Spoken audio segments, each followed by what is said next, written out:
नमस्कार, प्रणाम। सुबह का वक्त है, ध्यान का, योग का, साधना का, आराधना का, प्रभु भक्ति का, प्रभु चर्चा का, संयम का, आनंद का, शांति का और ईश्वर चिंतन का समय है। सज्जनों, जय श्री राम। हम अर्बुद प्रदेश में रहते हैं। अर्बुद प्रदेश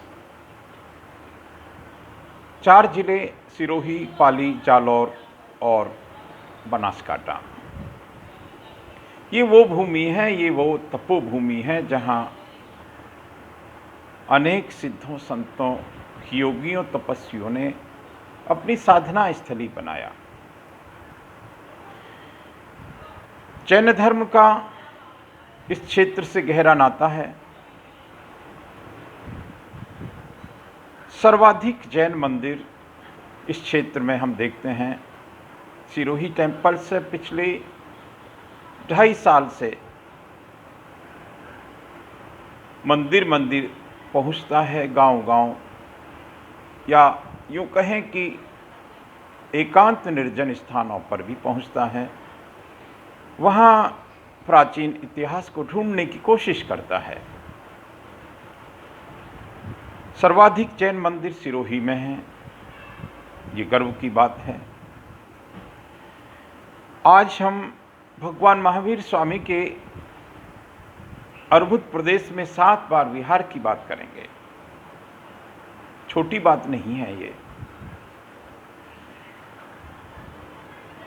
24वें तीर्थंकर भगवान महावीर स्वामी ने अपने जीवित काल में 7 बार विहार किया।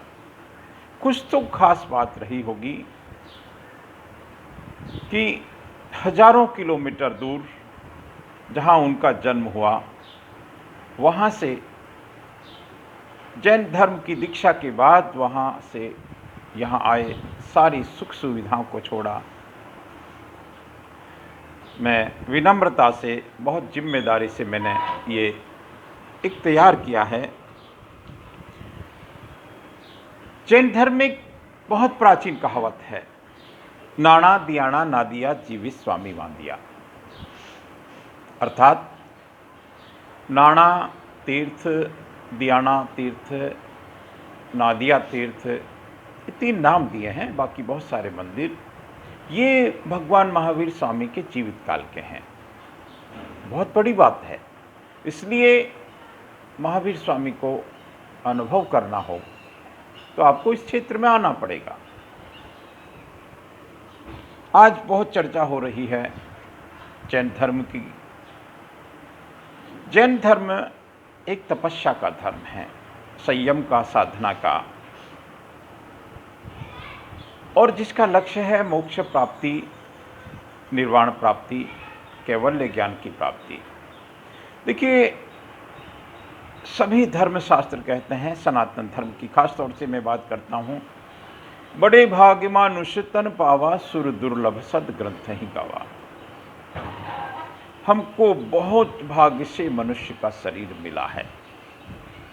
भगवान शंकराचार्य जी कहते हैं कि भज गोविंदम, भज गोविंदम, क्योंकि हे मूढ़मते, आप बार बार जन्म लेते हैं, बार बार मृत्यु होती है, बार बार माँ की कोख में आना पड़ता है, तो उसमें बहुत कष्ट होता है। इसलिए हे मूढ़मते जीव, तू भगवान का भजन कर। संसार से पार पाने का जो सबसे बड़ा साधन है वो वैराग्य है। गीता में कहते हैं अभ्यास और वैराग्य से मन कंट्रोल होता है, नियंत्रित होता है। ये बड़ी साधना है। महाराजा भर्तृहरि ने वैराग्य की बहुत महिमा गाई है। 100 श्लोक लिखे हैं वैराग्य शतक में। आज मैं आपको महावीर स्वामी के 7 बार विहार की बात करूंगा, जिम्मेदारी से करूंगा, जो मैंने तैयार किया है। मैं सिरोही टेम्पल्स, राजेंद्र सिंह नरू का एक यात्रा है, अनंत की यात्रा है, धर्म की यात्रा है। मनुष्य जन्म मिला है तो सत्संग होना चाहिए, सत्संग की बात होनी चाहिए। जैन धर्म के 24वें तीर्थंकर भगवान महावीर स्वामी ने अर्बुद प्रदेश में 7 बार विहार किया। ये बात मैं आज जिम्मेदारी से कह रहा हूँ। देखिए, भगवान महावीर स्वामी का जन्म वैशाली मगध में हुआ, क्षत्रिय कुल में। वे वैशाली के राजकुमार थे। उनके पिता का नाम सिद्धार्थ, माता का नाम त्रिशला, भाई का नाम नंदीवर्धन और पत्नी का नाम यशोदा था। 32 वर्ष की आयु में आप देखिए, राजकुमार थे वो, सारी सुख सुविधाएं थी, जीवन आराम से निकल जाता, लेकिन वो जानते थे उनके प्रारब्ध इस तरह का था, वो उनका लक्ष्य था, उन्होंने एक मार्ग बताया, हमको उनका अनुसरण करना चाहिए। 32 वर्ष की आयु में वो दीक्षित हुए।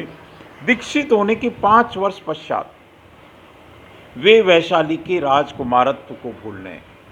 देखिए, बहुत मुश्किल है कि आपके अंदर ये अहम का भाव खत्म हो जाए और तपस्चरण हेतु अर्बुद भूमि में पधारे। इस तथ्य की पुष्टि मूंगथला प्राचीन मुंड स्थल, तहसील आबूरोड, जिला सिरोही के 1369 ईस्वी के शिलालेख से होती है। मैं सिरोही टेम्पल्स के माध्यम से ये बात आज आपके सामने प्रस्तुत कर रहा हूँ। भीनमाल नगर की उत्तर दिशा में गजनी खां की कब्र के पास खंडित मंदिर का सन 1276 ईस्वी का लेख भी यह बताता है कि भगवान महावीर श्रीमाल नगर, वर्तमान भीनमाल नगर में पधारे थे। सांचौर में भी भगवान के विहार के उल्लेख जैन साहित्य और संदर्भों में मिलते हैं। यहाँ के जीवित महावीर स्वामी मंदिर में सन 1013 ईस्वी में महाकवि धनपाल द्वारा रचित सत्यपूरीय मंडल महावीरोत्सव स्रोत से भी यह पुष्ट होता है कि महावीर यहाँ पधारे थे। उनके जीवन काल में मंदिर यहाँ बन गया था। भगवान महावीर के जीवन काल में या उनके विचरण स्थलों पर बने मंदिरों को जीवित स्वामी मंदिर कहा जाता है। सिरोही धरती पर भगवान महावीर ने विचरण किया। वे उनके जीवन के अंतिम दिनों में उनके निर्वाण के तत्काल बाद उनकी स्मृति में मंदिर बने हैं। मैं एक और उदाहरण देता हूँ। शिवगंज के पास कोरटा कोरंटक के विषय में, जिसे जैन साहित्य में कोरटई जीवित स्वामी वीर वाक्य बार बार मिलता है। Doctor M.L. बोहरा प्रस्तुति विद्वानों ने कुंभारिया में सिरोही जिले के सीमांत तीर्थ भगवान महावीर को केवल ज्ञान प्राप्त होना सिद्ध किया है साहब। इसकी पुष्टि दिगंबर परगना में माच ग्रंथ तिलोय पशनती से इस प्रकार होती है। वैशाख शुक्ला दशम के दिन भगवान महावीर को रिजुकुला नदी के तट पर अवस्थित जंबिका ग्राम के बाहर केवल ज्ञान की उपलब्धि एवं तत्पश्चात 66 दिन मौन भाव से उग्र विहार कर श्रावण कृष्णा प्रतिपदा के दिन राजगृह के व्यवहार गिरी पर्वत पर तीर्थ प्रवर्तन हेतु पहुंच गए। यदि यह स्थान आज की माच रिजुपालिका मगध नदी का तट होता तो वहां से व्यवहार गिरी तो 1 दिन का रास्ता है। भगवान के 66 दिन के मौन भाव से उग्र व्यवहार सुबह शाम तेज गति से चलना करने की क्या आवश्यकता थी। आचार्य विजय धर्म सुरेश्वर जी ने अपनी तीर्थमाला में लिखा है कि भगवान महावीर के विहार स्थलों को मगध के आसपास देखने से यह भ्रांति पैदा होती है, हुई है। वास्तव में मगध में महावीर से संबंधित सभी तीर्थ नए दिखाई देते हैं एवं बहुत से तो बहादुर सिंह ही द्वारा संस्कारित किए गए हैं। वहाँ प्राचीनता का नामो निशान नहीं है। कुंभारिया के पास गब्बर पर्वत, उच्चुका रिजुपालिका नदी, जमिया ग्राम में अपभ्रंश नाम मिलते हैं। केवल ज्ञान प्राप्ति के बाद उन्होंने आर चक्र आसन अर्थात धर्म चक्र का प्रवर्तन किया, अतः कुंभारिया को आरासना भी कहते हैं। कुछ शब्दों पे हमको आज ध्यान देना पड़ेगा। नंदीग्राम, नादिया जहाँ महावीर के बड़े भाई नंदीवर्धन ने उनके जीवन काल में विहार मंदिर बनाया। नाणा का नाम ज्ञान, उपनंद पुंद्रा, वीरोली, वीरवादक वीरवाड़ा, ब्राह्मण वादक बावनवाड़जी, शनमाणी गांव, माची गांव, पोलो ग्राउंड, आबू पर्वत, सिंधरत अर्थात सिद्धार्थ भगवान महावीर के पिता का नाम। दियाना यशोधरा भगवान महावीर की पत्नी का नाम। वर्मान वर्धमान भगवान महावीर का नाम। देखिए, ब्राह्मण वादक बामणवाड़जी में उनकी भेंट इंद्रयति गौतम से हुई, ऐसा इतिहास में है। वे यहाँ यज्ञरथ थे। वे महावीर के अनुयायी बन गए। बाद में चंपापुरी भागलपुर में उनकी दीक्षा हुई। भगवान की कान में कीले ठोकने का उपसर्ग बावनवाड़जी में हुआ। चंडकौशिक सर्प नाग के काटने का उपसर्ग नादिया में हुआ, जहाँ आज मंदिर है। भगवान के पांवों में खीर पकाने का उपसर्ग शर्माणी गांव में हुआ। यह शानी गांव आज वर्तमान पोलो गांव है। भगवान महावीर के चरण रज से ये भूमि पवित्र हुई है। वह उनके जितने मंदिर सिरोही जिले में उतने कई नहीं हैं। उनकी विहार यात्रा में ठहरने के स्थानों पर स्तूप बने जो आज थुम्ब कहलाते हैं। ऐसे थुम्ब मंदिर सिरोही जिले में थे, पर इतिहास का गौरव चैनों ने कि नए नए मंदिर निर्माण की परंपरा ने वो थुम्ब स्तूप विलुप्त कर दिया। इस समय सिरोही नगर में एक स्तूप मंदिर है जो थुम्ब का मंदिर कहलाता है। अब मैं आपको 7 बार विहार की बात संक्षिप्त में बताता हूँ। प्रथम विहार श्रमण काल के 5वां वर्ष था वो, और ये विहार श्रावस्ती से चुनार, बुंका पहाड़ी, झांसी, पौरी, बारा, मध्यमा नगरी, चित्तौड़ परिमंडल, नारनई, पाली जिला। दूसरा विहार था श्रमण काल का 9वां वर्ष। भगवान महावीर का दूसरा विहार 6 मास का था। ये ऐतिहासिक जानकारी हमने आज जुटाई है।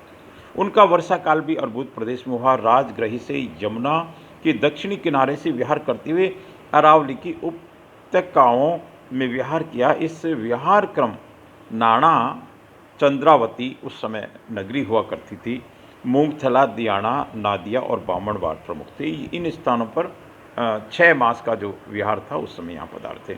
इस समय इस प्रदेश में बहुत से गांव बसे नहीं थे, अतः महावीर को गोचरी भिक्षा के लिए दूर दूर जाना पड़ता था।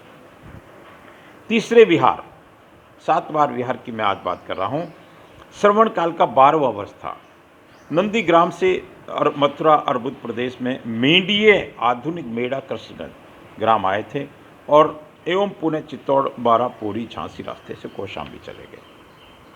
देखिए कितनी लंबी यात्रा थी, कितनी कठोर साधना थी। उस जमाने में सभी कुछ पैदल होता था, नदी नाले पड़ते थे, कोई सड़क मार्ग नहीं थे, लेकिन तपस्या जो करनी थी। चौथा विहार ये कैवल्य ज्ञान वर्ष कहलाता है। श्रमण काल का 13वां वर्ष है। यमुना के दक्षिणी किनारे से चुनार, बुंका पहाड़ी, झांसी, मध्यमा नगरी, आहड़ होते हुए कुंभारिया जी आए थे। यहाँ उनको केवल ज्ञान की प्राप्ति हुई थी। पंचम विहार श्रमण काल का 18वां वर्ष। वाणिज्य ग्राम बनारस, मथुरा, पुष्कर, मरुभूमि, सिंधु, सौवीर, वहाँ से वित्तपट्टन के राजा उदयन की रानी प्रभावती को दीक्षा देने के लिए वापस सांचौर, भीनमाल, श्रीमाल, भीनमाल, चित्रकूट, दसपुर राजगृह। छठा विहार श्रवण काल का 27वां वर्ष। आप देखिए कितना जीवन उन्होंने लगाया मोक्ष प्राप्ति के लिए, और जैन धर्म की पालना इसी तरह की होती है। सज्जनों मित्रों, हमको गर्व होता है इस धर्म के ऊपर। निश्चित रूप से जो सनातन धर्म की शाखा है